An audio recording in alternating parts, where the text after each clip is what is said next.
Yo, what's going on, guys? It's Uncle Kobe, and welcome back to yet another MW3 helpful hints.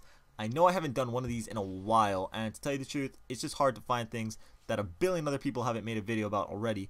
So from now on, I'll probably just stick to like quick tips that you can carry into Black Ops 2 as well, just so they stay relevant.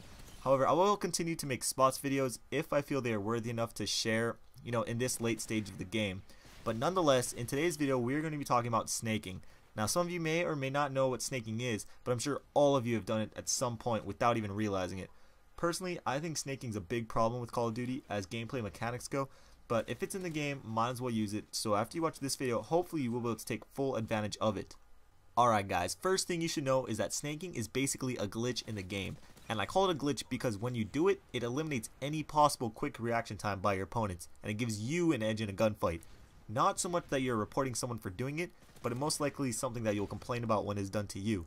Now, there are two types of snaking. The first is most common, and I'm sure all of you do it. It's when you are in a gunfight and you duck behind cover.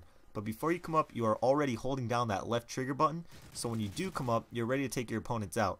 Now, most people don't consider this snaking, however, I do, just because how it affects your opponent's bullet registration and his reaction time. I don't think I need to spend any more time on this, because most of you do it by impulse already. But the other form of snaking is a little different, and is actually best used to take people off of head glitches. Like the last example, your opponent will have virtually no time to react, and in his screen, his death will be near instant. What you guys are looking at right now is me snaking, and as you can see, this is where it gets its name from. When you snake, you're basically slithering across the ground. Most of you are probably thinking right now, well, what the hell does that do? That looks pointless. But trust me, if you get it lodged into your muscle memory, it will help you win a lot of gunfights. The way I most often use it, and I think is the most useful, is to take people off of head glitches. First, let me show how you actually do it, and it really cannot be any easier. From the prone position, all you have to do is hit the crouch button, and then immediately afterwards hit sprint. And literally, that is it. Here is one example of how you might use it. Let's say you know someone is at that head glitch, and he's pre-aiming, waiting for you to poke your head out.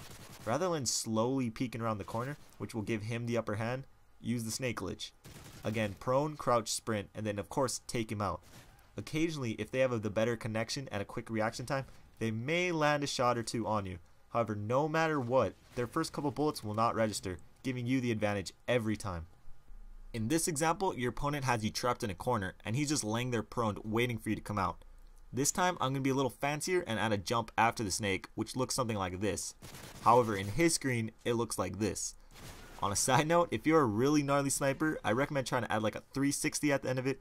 I tried like a bazillion times, but I suck at sniping, so I can never hit the shot. Also, let's say there's no way you would have a shot on him, but you want to check if he was still there. You can snake out around the corner and cut right back with no time for your opponent to kill you. As you can see, with you moving this fast, there is no way for him to get you. But anyways, keep in mind that this is just something to have in your back pocket or up your sleeve for whenever the opportunity calls for it. I don't really suggest you go around all game trying to snake people, for the obvious reason that you will look like an idiot, but if you can remember this, I guarantee it will help you at one point or another. That wraps up this episode of Helpful Hints. I hope you enjoyed this quick little tip, and if you did, please show your support by giving it a rating down below, and let me know in the comments if you already knew about this and if you use it while playing. Also, just a heads up, no one has guessed correctly on the current weekly giveaway, so if you haven't checked that out, click the annotation on screen.